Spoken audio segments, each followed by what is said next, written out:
Hi వివోస్, welcome to this channel. ముందుగా అయితే నా ఛానల్ సబ్స్క్రైబర్లందరికీ మంచి జరగాలని చెప్పి కోరుకుంటూ, అందరూ పాస్ అయిపోవాలి, లైఫ్లో సెట్ అయిపోవాలని కోరుకుంటూ, ముందుగా మీకు ఏమన్నా డౌట్స్ ఉన్నట్టయితే కాల్ మీ 4 యాప్ ఐడీస్ వచ్చేసరికి డిస్క్రిప్షన్లో ఉన్న వాట్సాప్ గ్రూప్, టెలిగ్రామ్ గ్రూప్, ఇన్స్టాగ్రామ్లో షేర్ చేయడం జరిగిందండి. ముందుగా వాట్సాప్ గ్రూప్లో జాయిన్ అయ్యి, తర్వాత టెలిగ్రామ్ గ్రూప్లో జాయిన్ అయ్యి ఖచ్చితంగా అయితే కాల్ చేయండి. ఇంతవరకు ఈ ఛానల్ సబ్స్క్రైబ్ చేసుకొని వాళ్ళు ఇంకా ఎవరైనా ఉన్నట్టయితే ఖచ్చితంగా అయితే సబ్స్క్రైబ్ చేసుకొని 1,00,000 సబ్స్క్రైబర్లు రీచ్ అవ్వడంలో మీ వంతు సాయం చేస్తారని కోరుకుంటూ ఇక టాపిక్లో పెడదాం. చాలా రోజుల నుంచి అడుగుతా ఉన్నారు, JNTH grace marks eligibility list మళ్ళీ ఎప్పుడు వస్తుందని చెప్పేసి. ఇప్పటికే ఫస్ట్ లిస్ట్ అప్లై చేసిన వాళ్ళలో కొంతమందికి అయితే ఆ అఫిలియేటెడ్లో వచ్చేసరికి PCCMMలు వచ్చినాయి. అందరికీ రాలేదు, కొంతమందికి వచ్చినాయి. అటానమస్లో కొంతమందికి వచ్చినాయి, కొంతమందికి రాలేదు.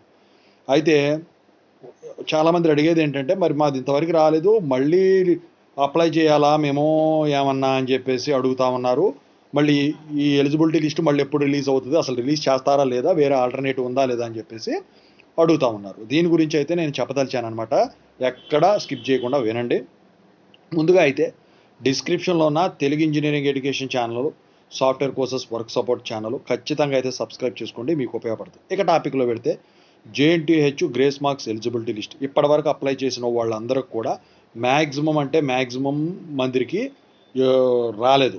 PCCMM ఓడి ఎలిజిబిలిటీ స్టేటస్ చూపిస్తుంది, అయినా కూడా ఈ కాలేజీలో వాళ్ళు పోయి తీసుకురాలేదు. సో అట్లాంటి వాళ్ళు నిరాశ పడేయాల్సిన పని లేదు. మళ్ళీ అప్లై చేయాలంటే మీరు అప్లై చేసే పని లేదు.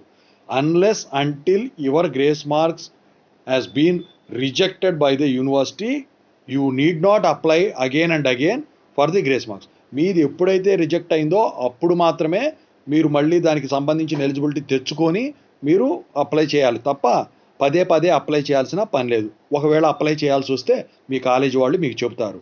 మరి గ్రేస్ మార్క్స్ ఎలిజిబిలిటీ లిస్టు మళ్ళీ రిలీజ్ చేస్తారా? Grace marks eligibility list release చేయడం అనేది ఆనవాయితీ. అయితే గ్రేస్ మార్క్స్ ఎలిజిబిలిటీ లిస్టులో రిలీజ్ అయ్యి కాలేజీకి ఎన్ని పంపిస్తారు? చాలా తక్కువ వస్తాయి అన్నమాట లిస్టులో ఎలిజిబుల్ అయిన వాళ్ళే. మరి కొంతమంది పేర్లు రాలేదు, లేట్ అయిపోతుంది. 2024 పాస్డ్ అవుట్ అయినా, అంతకుముందు 2022 పాస్డ్ అవుట్ అయినా, రీఅడ్మిటెడ్ వాళ్ళైనా, ఎవరైనా కానివ్వండి. సో మరి అలాంటి వాళ్ళ పరిస్థితి ఏంటి? సో అంటే దానికి ఒకటే ఒక సొల్యూషన్. ఒక్కసారి grace marks eligibility list release అయిపోయింది, అప్లై చేసి ఉన్నారు, కొంతమంది PCCMMలు వచ్చినాయి కాబట్టి మీ కాలేజ్ వాళ్ళు డైరెక్ట్గా యాక్సెప్ట్ చేస్తే ఖచ్చితంగా అయితే మీరు అప్లై చేయొచ్చు. కాకపోతే వాళ్ళ రూల్స్ ప్రకారం ఉండాలి. ఒరిజినల్ మెమో సబ్మిట్ చేయమంటే ఒరిజినల్ మెమో సబ్మిట్ చేయాలి, డబ్బులు ఏమైనా కట్టాలంటే డబ్బులు కట్టాలి. సో అసలు వాళ్ళు ఒప్పుకోవడమే గగనం. ఎందుకంటే డైరెక్ట్గా కొన్ని కాలేజీలు ఒప్పుకోవట్లేదు, ఎందుకంటే యూనివర్సిటీ వాళ్ళు ఎప్పుడు రిజెక్ట్ చేస్తారో తెలియదు అని చెప్పేసి. అయితే మరి JNTH grace marks eligibility list మళ్ళీ ఎప్పుడు వస్తుంది?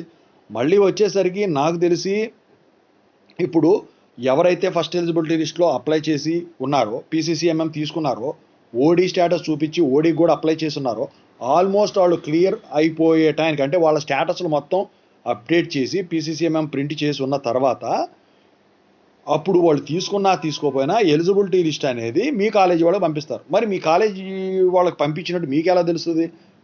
అది ఎప్పుడు రాబోతుందని ఎలా తెలుస్తుంది అంటే, సో యూనివర్సిటీ వాళ్ళు ఏం చేస్తారంటే మీ కాలేజీ వాళ్ళ దగ్గర ఇప్పుడు కొంతమంది మీరు ఎలిజిబుల్ అయ్యారు, పోయినసారి లిస్టులో పంపించారు, అయిపోయింది. ఇప్పుడు కొత్తగా ఎలిజిబుల్ అయిన వాళ్ళు, అంటే మధ్యలో ఎగ్జామ్స్ రాసి ఉన్న వాళ్ళు ఉన్నారు, మరి వాళ్ళని బేస్ చేసుకొని ఇప్పుడు ఎలిజిబిలిటీ లిస్ట్ ఉందా లేదా? For example first year results వచ్చినాయి, సెకండ్ ఇయర్ రిజల్ట్స్ వచ్చినాయి, వాటిని బేస్ చేసుకుని వాటి మీదే డిపెండ్ అయ్యి 2 సబ్జెక్టు నుండి ఎలిజిబుల్ అయిన వాళ్ళు ఉన్నారా, వాళ్ళు లిస్ట్ ఇవ్వండి అని చెప్పేసి అడుగుతారు. అప్పుడు మీ కాలేజీ వాళ్ళు పంపించినప్పుడు వాళ్ళ దగ్గర ఉంది 2 టాలీ చేసుకొని అప్పుడు మీకు ఎలిజిబిలిటీ లిస్ట్ అనేది రిలీజ్ చేస్తారు. మరి మళ్ళీ తర్వాత మళ్ళీ రిలీజ్ అవుద్దా అంటే థర్డ్ ఇయర్ రిజల్ట్స్ రిలీజ్ అయిన తర్వాత దాని మీద డిపెండ్ అయ్యే వాళ్ళు ఉంటారు కాబట్టి మళ్ళీ దానికి వస్తుంది. ఇదంతా ఎందుకురా తతంగం అనుకుంటే, మీరు ఎలిజిబుల్ అయి ఉంటే డైరెక్ట్గా అప్లై చేసుకోవాలంటే అప్లై చేసుకోవచ్చు. కానీ కాలేజీ వాళ్ళు ఎప్పుడు పంపిస్తే అప్పుడే లెక్క. వాళ్ళు నాకు తెలిసి యూనివర్సిటీ నుంచి ఇన్స్ట్రక్షన్స్ రాకుండా అయితే వాళ్ళు ఎలిజిబిలిటీ ఉన్నా కూడా మీరు డైరెక్ట్గా అప్లై చేసినా కూడా సబ్మిట్ చేయరు. ఇది జరుగుతుంది, కావాలంటే కనుక్కోండి. సో ఇదండి ఓవరాల్గా. సో మీకు ఏమైనా డౌట్స్ ఉంటే కాల్ మీ 4 యాప్లో కాల్ చేయండి. మీ అందరూ పాస్ అయిపోవాలి, మంచిగా ఉండాలని చెప్పేసి కోరుకుంటున్నాను. Thank you. Happy Dasara advance.